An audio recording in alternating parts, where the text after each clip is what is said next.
La vía protopática, constituida por el fascículo espinotalámico anterior. Vamos a ver directamente el resumen de toda la vía.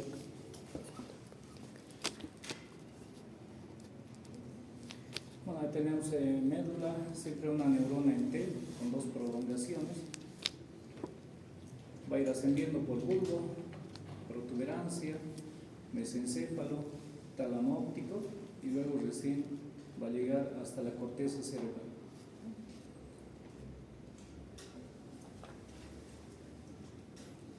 Ya sabemos a qué parte de la corteza, de modo que ya no vamos a mencionarlo nuevamente.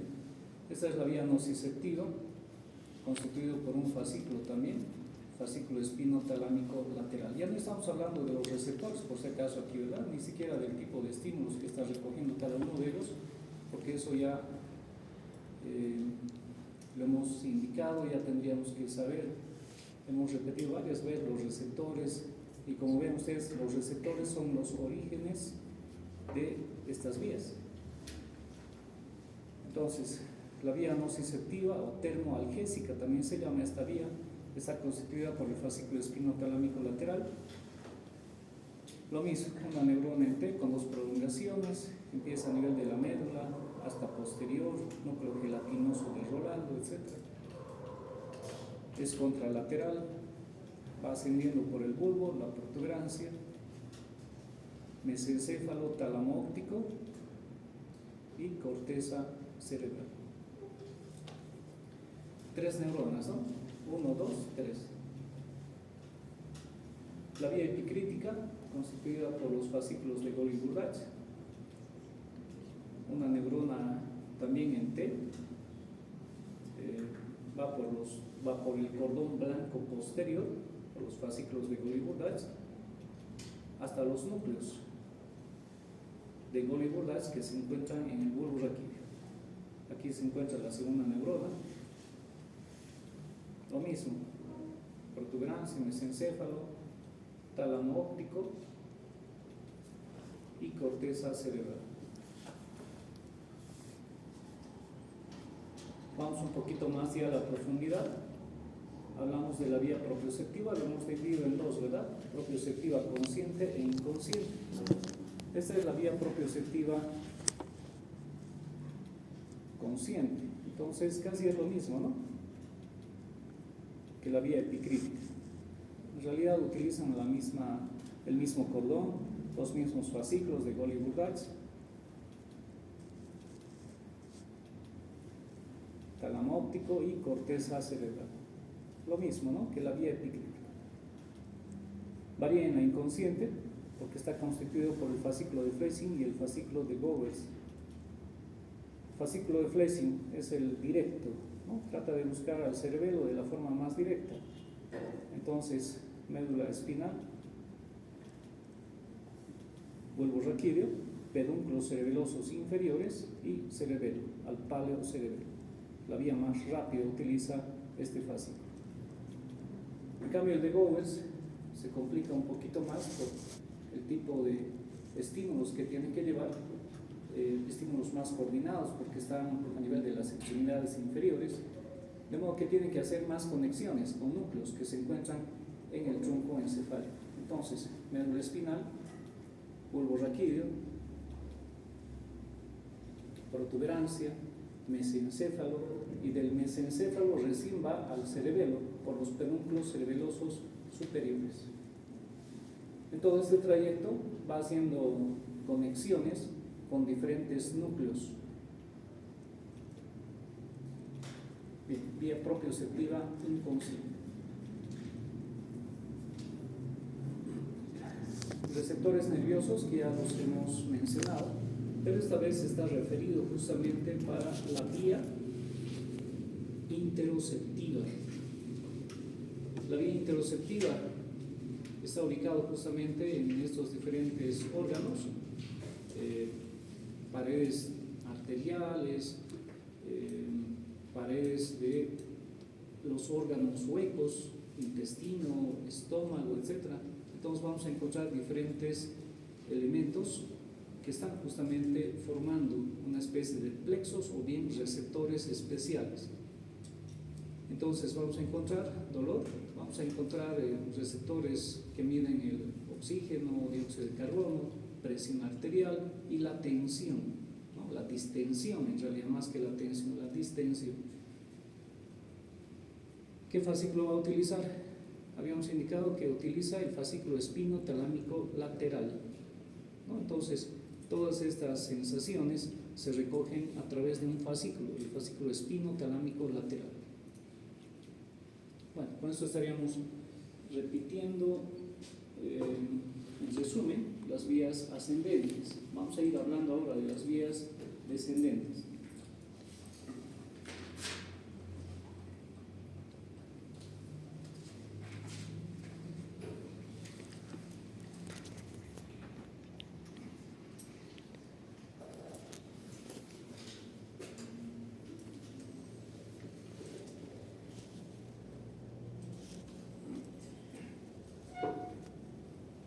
Bueno, ya hemos llevado entonces todos los estímulos hasta el cerebro o bien hasta el cerebelo.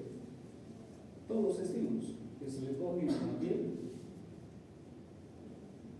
a manera de fascículos, los que se recogen también a nivel de las articulaciones, tendones, membranas sinoviales, igual han sido transportados hasta el cerebro, hasta el cerebelo, y los que se recogen ya en un lugar más profundo, también han sido transportados hasta el cerebro, necesariamente, ¿verdad?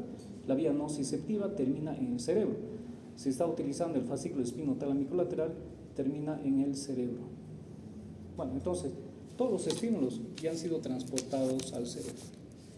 El cerebro, una vez que percibe el estímulo, tiene que enviar una respuesta motora, posiblemente una respuesta coordinada, una respuesta compleja, y lo hace justamente a través de dos tipos de vías, de dos tipos de respuestas. Unas que se originan a nivel de la corteza cerebral. A esto se llama vía piramidal o cortical. Y las otras que se originan por debajo del cerebro, ¿no? A esto se llama vía extrapiramidal o subcortical. Bueno, entonces tenemos vías piramidales y extrapiramidales. Cuando hablamos de las extrapiramidales, un sinónimo es simplemente mencionar subcorticales. Y cuando hablamos de piramidales, un sinónimo vendrá a ser las vías corticales. ¿Está bien? Bueno. ¿Cuáles son las vías piramidales? Las vías piramidales empiezan en la corteza cerebral y empiezan justamente a nivel del lóbulo frontal, en la circunvolución frontal ascendente, llamada también área 4 de Brodmann. Y desde aquí, un fascículo bastante grueso va descendiendo, pasando por el mesencéfalo, pasando por la protuberancia. Vamos a ver que ocupa diferentes lugares a nivel del mesencéfalo. Va a ocupar los pedúnculos cerebrales, a nivel de la protuberancia anular va a formar lo que se conoce con nombre de pie, sigue descendiendo hasta llegar al bulbo raquídeo, ¿no? Y a nivel del bulbo raquídeo, en el límite que se tiene con la médula espinal, se produce una división de sus fibras, ¿sí? Una división de sus fibras. Resulta que un 90%, algunos dicen 87%, pasan al lado contrario. A eso se llama decusación piramidal. Y es justamente uno de los elementos que hemos tomado en cuenta para determinar el límite entre la médula y el bulbo raquídeo. Entonces, el otro 10% estarán continuando por el mismo lado, por eso está más delgadita, ¿no? Esta línea, ¿sí? La parte gruesa ha producido un entrecruzamiento y la parte delgadita mantiene el mismo lado.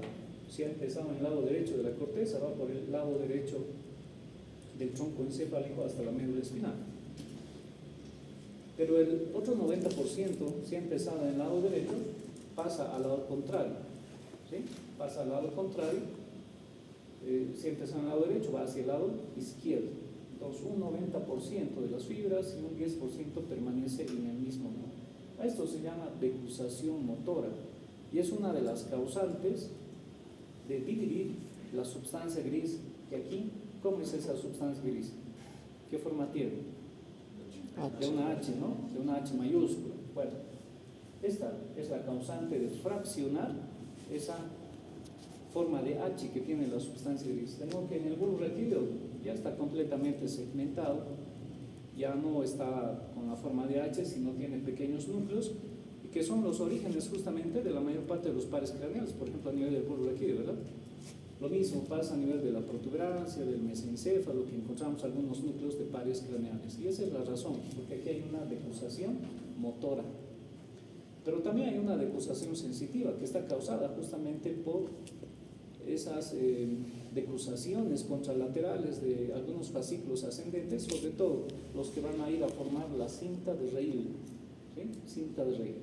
Entonces hay una decusación motora, pero también hay una decusación sensitiva. Esta es la que se nota más y es la que va a fragmentar sobre todo las astas anteriores. La decusación sensitiva, cuando la vía epicrítica, la vía propioceptiva consciente están dirigiéndose hacia los núcleos de Golgi-Burdach, generalmente hacen una decusación para formar la cinta de Reilly. Entonces ellos van a fragmentar el asta posterior. Entonces hay una decusación anterior y posterior, hay una decusación motora y sensitiva. Esta es la decusación motora. Entonces aquí, a partir ya de la médula espinal, ya podemos ir mencionando la presencia de dos fascículos, porque hasta aquí era uno solo, fascículo cortical. En cambio aquí empiezan a aparecer dos fascículos, uno el directo y el otro el cruzado.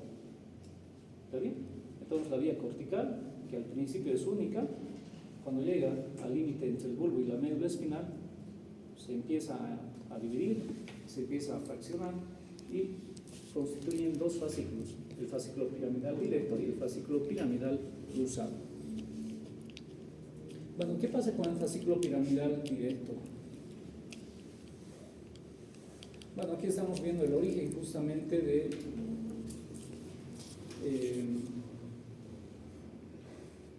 la parte motora, ¿sí? Estamos viendo esa circunvolución frontal ascendente. Este es el homúnculo motor, ya lo habíamos mencionado el día de ayer, y este es el homúnculo sensitivo, ¿no? Entonces, el homúnculo motor, que empieza a nivel de la corteza cerebral, tiene un 100% de fibras motoras que están en relación con algún determinado músculo, ¿no? Fíjense ustedes, por ejemplo, en la cara externa, en el origen de la circunvolución frontal ascendente, se encuentran justamente las neuronas que van a regir los músculos de la cara.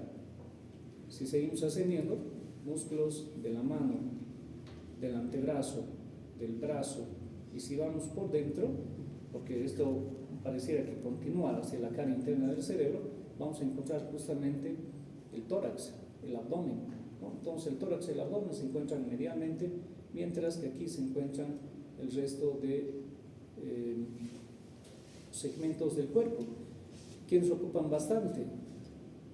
Cabeza, mano y extremidad superior. Y por dentro vamos a tener que encontrar el resto, ¿no? Entonces hay la respuesta justamente del por qué tenemos más neuronas para la cara, ¿no? Porque hay tantos músculos a nivel de la cara que tienen una acción precisa, ¿no? Lo mismo, la mano tiene una acción mucho más precisa que la del pie, pero no siempre es así. Hay algunas personas que desarrollan neuronas específicas, precisas para el pie, ¿no? Los futbolistas, por ejemplo, los buenos futbolistas tienen una buena parte del cerebro que tienen neuronas justamente para esos músculos. Bueno, esta imagen ya la habíamos visto. Aquí se producen las respuestas motoras, eso es lo normal, pero pueden haber focos aberrantes que van a producir una respuesta, pero esta es una respuesta involuntaria, ¿no? Y uno de los cuadros más típicos en nuestra zona es justamente este, ¿no? Que se está volviendo endémico en realidad.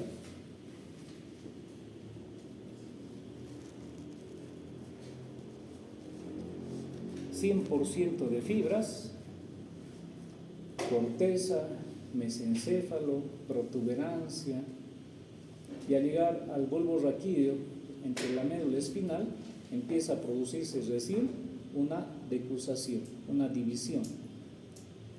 Decusación y división, porque aquí empieza a constituirse el fascículo piramidal directo y el fascículo piramidal cruzado. 90%, 10%. Bueno, ¿qué pasa después con estas fibras que constituyen el fascículo piramidal directo? Bueno, ahí se está pintando.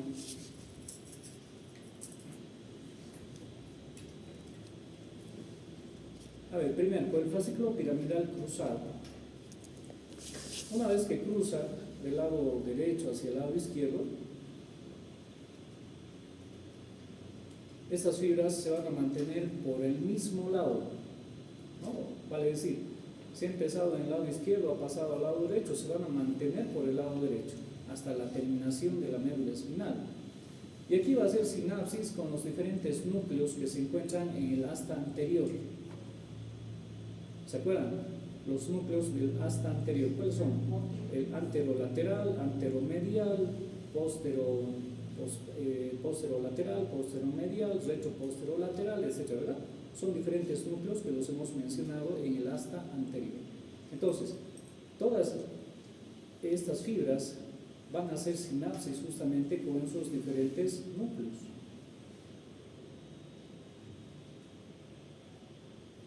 Si nosotros nos ponemos a analizar los posteromedial, el retroposterolateral, etc., están un poquito cada vez más en la parte posterior del asta anterior, vale decir, están en la zona visceral.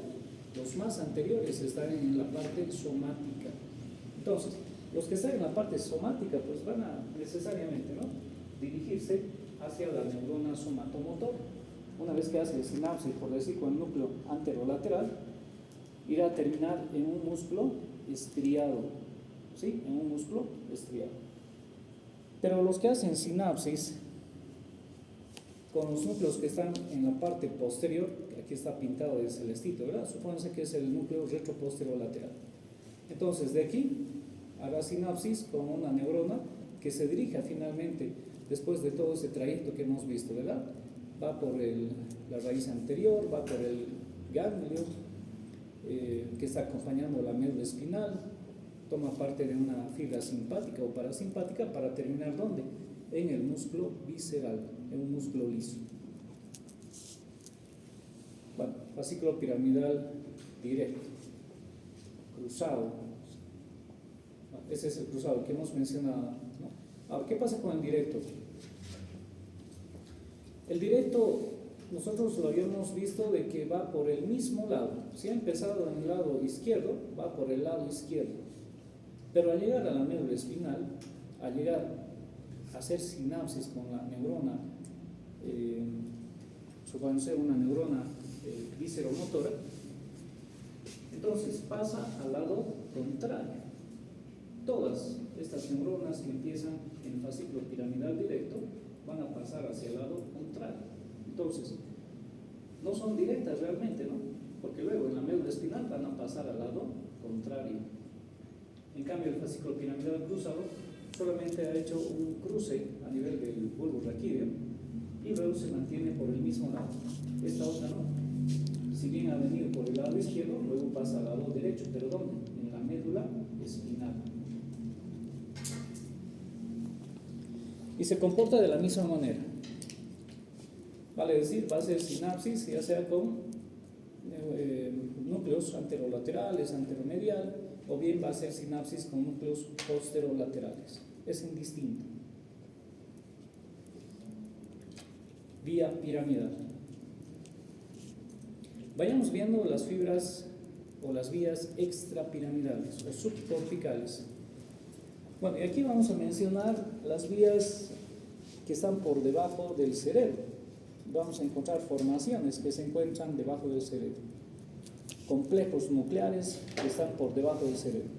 Por ejemplo, los núcleos del techo que están a nivel de la protuberancia o perdón, del mesencéfalo. Vamos a encontrar el núcleo rojo, que también está a nivel del mesencéfalo. Vamos a encontrar la sustancia reticular, que está a nivel del bulbo, la protuberancia. Vamos a encontrar la oliva del bulbo raquídeo y así, una serie de núcleos, formaciones, que son el origen de una serie de neuronas que van a controlar una parte del cuerpo a través de las neuronas motoras también, ¿sí? Neuronas motoras. Bueno, uno de ellos corresponde justamente a este fascículo, el fascículo tectoespinal. Bueno, ¿dónde nace este fascículo tectoespinal? Este es un cortecito del mesencéfalo, y cuando estemos hablando del mesencéfalo vamos a hablar de una parte anterior y una parte posterior, la calota, el pie. En esta parte de la calota nosotros encontramos el conducto.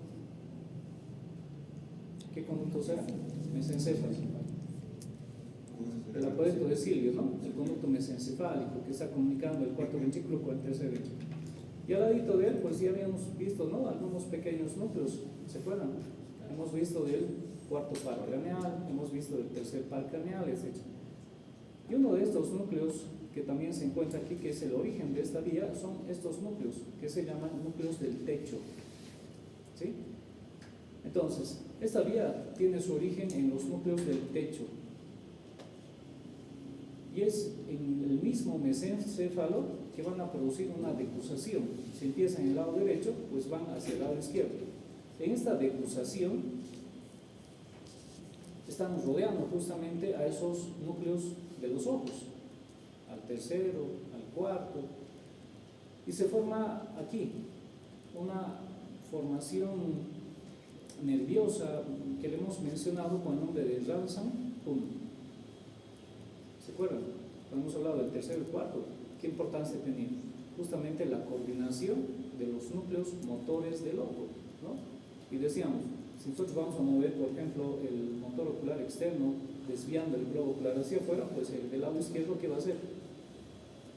No va a tener la misma acción, ¿verdad? Sino va a ser el recto interno, justamente por este entrecruzamiento y esta formación nerviosa, la zona de Ransom Punkt, que en parte se debe a esta decusación. Esta decusación se llama decusación de Meynert, ¿sí? Entonces, las fibras que se están originando en los núcleos del techo del lado derecho van a pasar al lado izquierdo, produciendo esta decusación, rodeando los núcleos de los pares craneales, principalmente el cuarto, el tercero, y luego van por el mismo lado, para terminar en la médula cervical. ¿Cuál es la función que tiene? Como terminan en la médula cervical, entonces van a controlar los músculos de la cabeza en relación a los movimientos oculares. Por decir, si los ojos están viendo de que tengo vértigo, me estoy por caer, entonces le van a dar una posición un poquito más erguida, van a tratar de escapar del vacío justamente, ¿no? Entonces tiene relación justamente con el movimiento ocular. ¿Por qué? Por esto.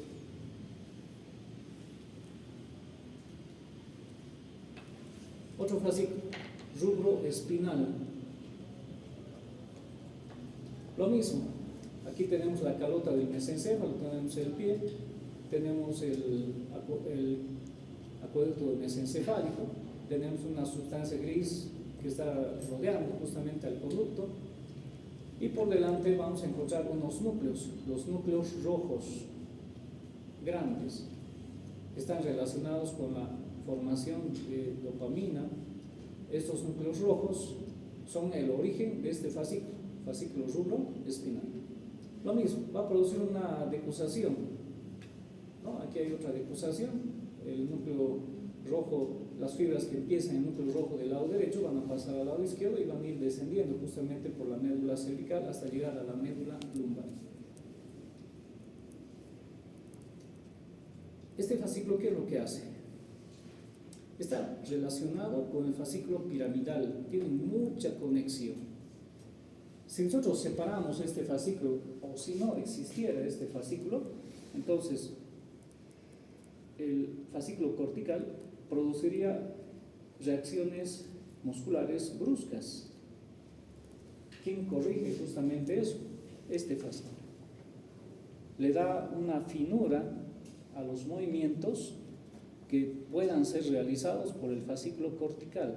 Por eso dice, corrige los errores del fascículo cortical.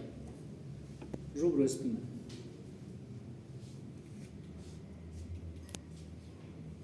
Fascículo vestíbulo espinal. Bueno, y en realidad aquí dice, ¿no? Fascículos vestíbulo espinales. ¿Por qué? Porque son dos.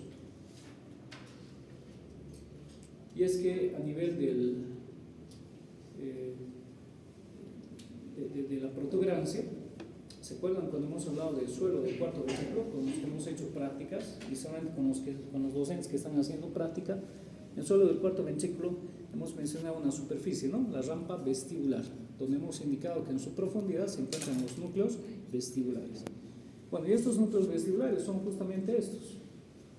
Hay núcleos vestibulares mediales y hay núcleos vestibulares laterales, que van a dar origen justamente a dos tipos de vías: el fascículo vestíbulo espinal medial y el fascículo vestíbulo espinal lateral, que es un poquito más largo. El espinal, el medial, va a terminar a nivel de la médula cervical, mientras esta otra va a bajar todavía un poquito más hasta la médula torácica. Una está relacionada con neuronas flexoras, es facilitador de las neuronas flexoras. Y el fascículo vestíbulo espinal lateral está relacionado con neuronas extensoras, vale decir, principalmente de la cabeza. Si nosotros vamos a flexionar la cabeza, este fascículo es el que realmente está participando de esa acción. Si vamos a mantener erguida la cabeza o vamos a extender la cabeza, es este otro fascículo, vestíbulo espinal lateral. Uno está relacionado entonces con la flexión y el otro está relacionado con la extensión. Retículo espinal. Bueno, y este fascículo retículo espinal se encuentra presente en la sustancia reticular. A nivel del bulbo de la protuberancia hay una sustancia que pasa, nosotros lo podemos observar a nivel de la protuberancia en su cara externa, en su cara anterior, perdón. ¿Se acuerdan? En la cara anterior de la protuberancia hemos observado fibras transversales, surcos, ¿no? Que van de un pedúnculo cerebeloso a otro pedúnculo cerebeloso, que están limitando inclusive, ¿no? La cara anterior. Bueno, pues profundamente está constituido por fibras transversales, pero como también hay vías ascendentes y también hay vías descendentes, entonces transforman todas estas fibras transversales en una verdadera malla, en una red, y da el nombre de sustancia reticular. Y esta sustancia reticular no solamente se encuentra en la protuberancia, también se encuentra en el bulbo raquídeo. Entonces hay una sustancia reticular pontina y hay una sustancia reticular bulbar. ¿Qué función tiene? De todas maneras, tanto la reticular como la bulbar tiene la misma función y están relacionados con el sistema límbico. ¿Se acuerdan del área del locus coeruleus que hemos visto en el cuarto ventrículo del suelo? Pues está aquí, ¿no? Está relacionado con el sueño de la vigilia, el sueño paradójico, decíamos, ¿no? Regula el tono muscular, regula reflejos importantes de defensa, ¿no? Como la tos, el estornudo. Tiene función en la regulación del latido cardíaco, de la frecuencia respiratoria, bulbo, protuberancia, fascículo retículo espinal, pontino y bulbar. Ese es el bulbar, claro, está bien, el bulbar.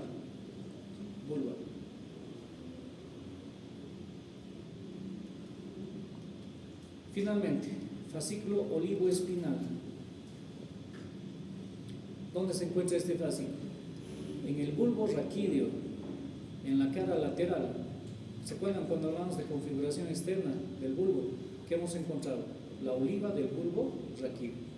Resulta que esa oliva en su interior es un núcleo gris que va a regular justamente funciones relacionadas al equilibrio, conjuntamente el cerebelo. ¿Está bien? Y aquí empieza entonces, en la oliva del bulbo raquídeo empieza este fascículo que va por toda la médula espinal.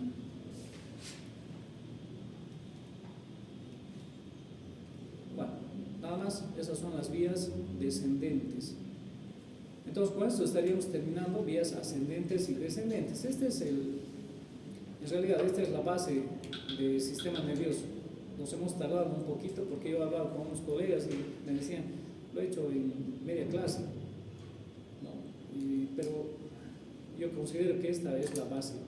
El resto ya es configuración externa, son núcleos propios de cada órgano, etc. Eso ya es más sencillo. Vamos a ir más rápido entonces a partir del día lunes. Quedamos aquí. Nos vemos el día lunes.